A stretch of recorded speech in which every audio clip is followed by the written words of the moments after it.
ಅಲ್ಲ ರೀ, ನೀವು ಹೀಗೆ ಸೈಲೆಂಟಾಗಿ ಕೂತಿದ್ರೆ ಹೇಗೆ? ಏನಾದರೂ ಮಾತಾಡಿ.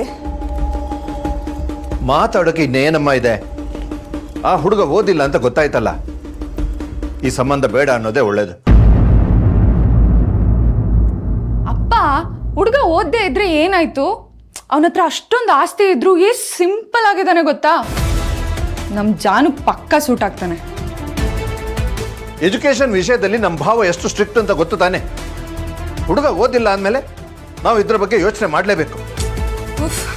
ಜಾನ್, ಇದು ನಿನ್ನ ಲೈಫ್ ಕಣೆ. ನೀನೇನು ಡಿಸೈಡ್ ಮಾಡ್ತೀಯಾ ಅಂತ ಹೇಳು. ನಿನ್ನ ನಿರ್ಧಾರನೇ ಮುಖ್ಯ. ಹುಡುಗ ಓದಿಲ್ಲ ಅನ್ನೋದು ನನಗೆ ಕೊರತೆ ಅಂತ ಅನಿಸ್ಲಿಲ್ಲ.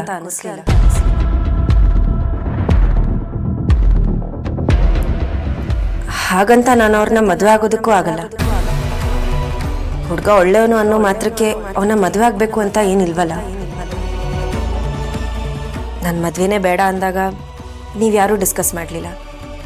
ಈಗ ಈ ಹುಡುಗ ಬೇಕಾ ಬೇಡವಾ ಅಂತ ಯಾಕೆ ಚರ್ಚೆ ಮಾಡ್ತಿದ್ದೀರಾ? ಅಪ್ಪ ಹೇಳಿದ್ರು ಅನ್ನೋ ಒಂದೇ ಒಂದು ಕಾರಣಕ್ಕೆ ನಾನು ಸುಮ್ಮನಿದ್ದೆ. ಈಗಲೂ ಅಷ್ಟೇ, ನಾನೇನು ಮಾತಾಡಲ್ಲ. ನಾನು ಏನು ಓದಬೇಕು, ಹೇಗಿರಬೇಕು, ಏನು ಮಾತಾಡಬೇಕು, ಏನು ಮಾಡಬೇಕು ಎಲ್ಲನೂ ಯಾವಾಗಲೂ ಅಪ್ಪನೇ ಡಿಸೈಡ್ ಮಾಡ್ತಿದ್ರು. ಈ ವಿಷಯದಲ್ಲೂ ಅಷ್ಟೇ. ಅಪ್ಪ ನನಗೋಸ್ಕರ ಸರಿಯಾದ ನಿರ್ಧಾರ ತಗೊಂಡಿದ್ದಾರೆ ಅಂತ ನನಗೆ ನಂಬಿಕೆ ಇದೆ. ಅಲ್ಲ ರೀ, ಎಲ್ಲ ವಿಚಾರಿಸಿದ್ದೀನಿ ಅಂತ ಹೇಳಿದ್ರಿ. ಹುಡುಗ ಏನು ಓದಿದಾನೆ ಅಂತಲೂ ಗೊತ್ತಾಗ್ಲಿಲ್ವಾ?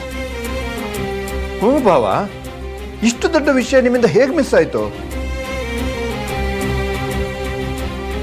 ಏನ್ರಿ, ಈ ಸಂಬಂಧ ಬೇಡ ಅಂತ ಹೇಳ್ಬಿಡ್ರಿ. ಅವಳೇನಾದ್ರೂ ಈ ಮದ್ವೆಗೆ ಒಪ್ಕೋತಾಳೆ ಅಂದ್ರೆ ಅದು ನಿಮ್ಮ ಮೇಲಿರೋ ಪ್ರೀತಿ, ಗೌರವ, ಭಯದಿಂದ, ಮನ್ಸಿಂದ ಅಲ್ಲ ರೀ.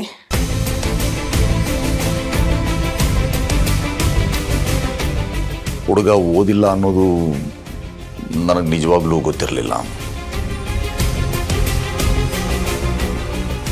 ಅದು ಈಗ ಯೋಚನೆ ಮಾಡಿದ್ರೆ ನನಗೆ ಅನ್ಸೋದು ಅದನ್ನು ದೊಡ್ಡ ತಪ್ಪಲ್ಲ ಅಂತ. ಹುಡುಗ ಹಾಗಿರೋದೇ ಜನನಿ ಫ್ಯೂಚರ್ಗೆ ಒಳ್ಳೇದಾಗತ್ತೆ ಅನ್ನೋದಾದ್ರೆ ಆಗ್ಲಿ ಬಿಡಿ.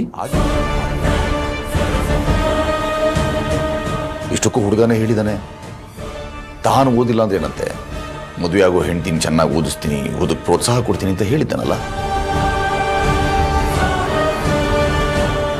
ನಾನು ಈಗಲೂ ಹೇಳ್ತೀನಿ, ಜನನಿ ವಿಚಾರದಲ್ಲಿ ನಾನು ತಗೊಂಡ ತೀರ್ಮಾನ ಸರಿಯಾಗೇ ಇದೆ.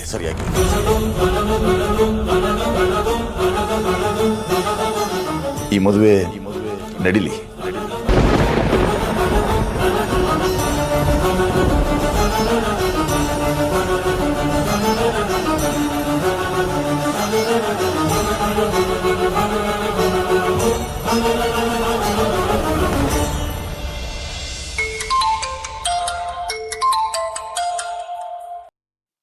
ಶ್ರವಣವ್ರೆ, ಹೇಳಿ.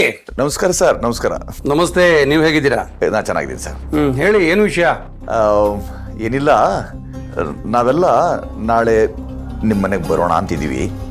ಹೌದಾ? ಬನ್ನಿ ಬನ್ನಿ, ಮಾತಾಡೋಣ ಬನ್ನಿ. ಓಹ್ ಸರಿ ಸರ್, ಸರಿ ಸರ್. ಶ್ರವಣ, ನೀವು ಬರೋದಾದ್ರೆ ನಮ್ದೊಂದು ಕಾರು ಬೆಂಗಳೂರು ಬರುತ್ತೆ, ನೀವು ಅದರಲ್ಲಿ ಬಂದ್ಬಿಡಿ. ಸರಿ ಸರ್, ಸರಿ sir. Thank you sir, thank you, thank you.